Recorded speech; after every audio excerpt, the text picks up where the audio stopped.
परमेश्वरंकर पवित्र महानाम गौरवान्वित हो कारण से आममानकर प्रत्येक दुर्बलता एवं विफलता सत्वे से आममान प्रति विश्वस्त अटंती पुणी समस्त को प्रभु जीशु ख्रीष्ट बहुमूल्य नाम जन आसतु आम मैंने परमेश्वर जीवंत वाक्य प्रति ध्यान देवा। आज प्रसंग होउची चिंता। आमे माने मनुष्य होइथिबा सत्वे अनेक समय चिंता करिथाउ आममानकर दैनिक आवश्यक विषय रे, किंतु आपण माने के चिंता करिसंते कि बाइबल चिंता विषय रे कोन कहे। आसंतु आमे माने देखिबा माथि लिखित सुसमाचार तार 6 पर्वर 25 पद एठारे लिखा जाए, एथि निमंते मु तुम मानक कहूची कौन खाइब बा कौन पीब एपरि भाले तुम मानक जीवन निमंते कि बा कौन पिंदिब एपरि भाले तुम मानक शरीर निमंते मध्य चिंता कर नाही। भोके अपेक्षा जीवन और वस्त्र अपेक्षा शरीर की श्रेष्ठ नुहे। जितेबाला जीशु ख्रीष्ट ताहांकर सेवा कार्य आरंभ कले से अनेक जगह को गले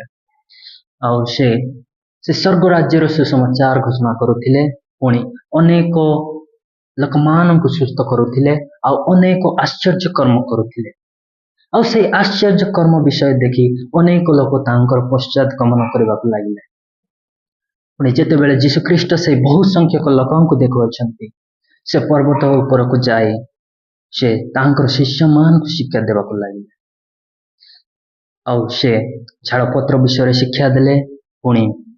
व्यभिचार विषय शिक्षा देले, परमेश्वर को आदर्श प्रार्थना विषय शिक्षा देले, प्रकृत उपासना विषय शिक्षा देले एवं होई पारे से शिक्षा देवा समय रे सेमानक मध्य रे केतेक लोक थाई पारंती जे माने कि चिंता करुथिले आउ से लोक माननको जीशु ख्रीष्ट कहउछंती, एथि निमंते मु तुम मानक कहउछि कौन खाइब बा कौन पीब एपरि भाले तुम मानक जीवन निमंते कियबा कौन पिंदिब एपरि भाले तुम मानक शरीर निमंते मध्य चिंता करू नाही। एठारे जदि आमे देखिबा से लोक माने दुईटी विषय रे चिंता करुथिले, कौन खाद्य विषय एवं वस्त्र विषय रे। आउ आमे जानिछु खाद्य एवं वस्त्र मनुष्य मानकर दैनिक आवश्यक, किंतु जीशु ख्रीष्ट एठारे कहउछंती चिंता कर नाही। काहेकि चिंता करबा उचित नुहे। आमे देखिबा एठारे जीशु ख्रीष्ट गोटे प्रश्न पचारुछंती, भोग्य अपेक्षा जीवन बा वस्त्र अपेक्षा शरीर की श्रेष्ठ नुहे। एही प्रश्न द्वारा जीशु ख्रीष्ट से लोकमान को कहबा को चाहती जे भोग्य अपेक्षा तांकर जीवन श्रेष्ठ अटे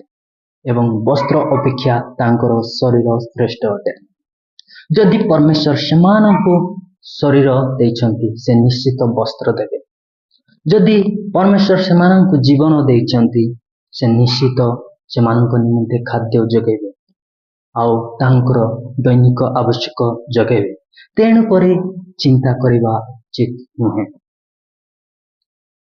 एठारे जदि आमे देखिबा तार 26 पदरे जीशु ख्रीष्ट गोटे एग्जांपल दउछंती,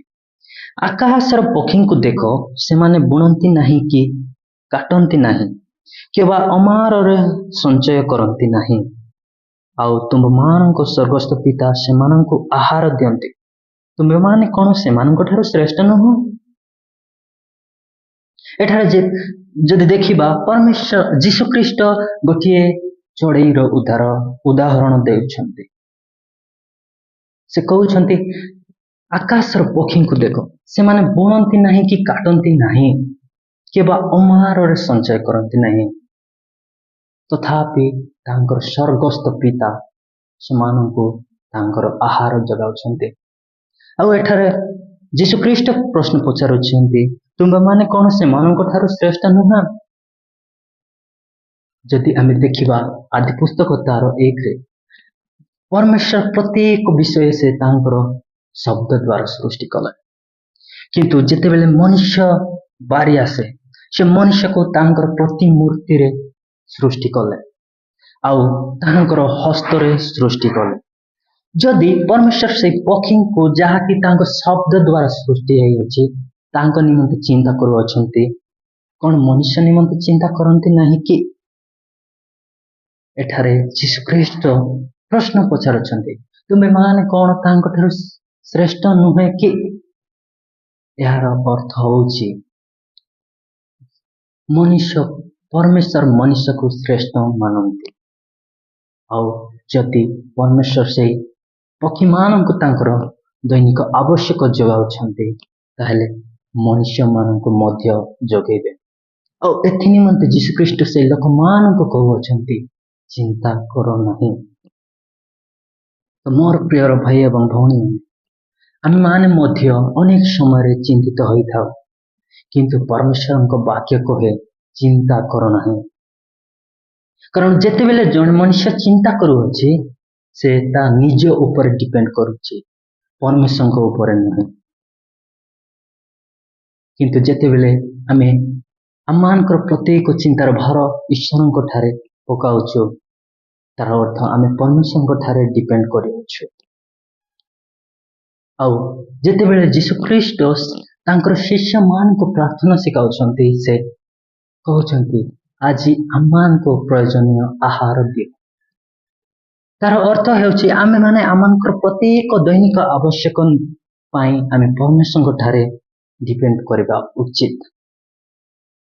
जदि हम चिंता करूछु आमे परमेश्वर ठारे डिपेंड करूनु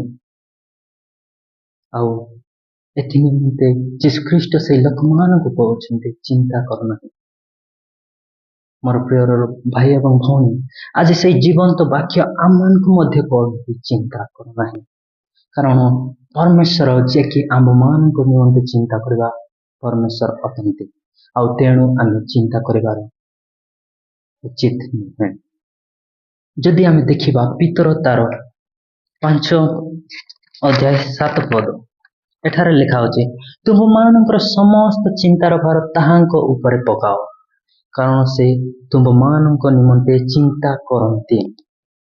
एठारे पितर से तांकर ऑडियंस को कहउछंती तुम मानकर प्रत्येक चिंतार भार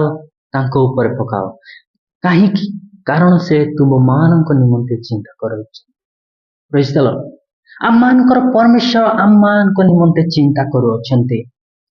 तेणु आमे माने आमानकर प्रत्येक भार तांको ऊपर पकेबा आवश्यक होइछि कारण परमेश्वर आमानकर प्रत्येक चिंता रो जेते बेले आमे चिंता करूछु आमे परमेश्वर को विरुद्ध रे जाउछु कारण एहा गोटी आज्ञा अटे चिंता करो नहीं किंतु आमानकर प्रत्येक चिंतार भार परमेश्वर आवश्यक रही मोर प्रिय भाई भौणी आज आमानकर प्रत्येक चिंतार भार आम मान कौन निमंते चिंता होइछु से प्रत्येक विषय परमेश्वर सम्मुख रखा आवश्यक रही मोर प्रिय भाई भौणी माने आउ परमेश्वर ऊपर प्रत्येक दिन डिपेंड कर आवश्यक कारण से आमानकर सृष्टिकर्ता कारण से आमानकर प्रत्येक आवश्यक जोगाइबा परमेश्वर आसंतु परमेश्वर निकट को आमानकर प्रत्येक चिंतार भार को पकेबा भाग्य दे प्रभु आमको आशीर्वाद करो आमेन।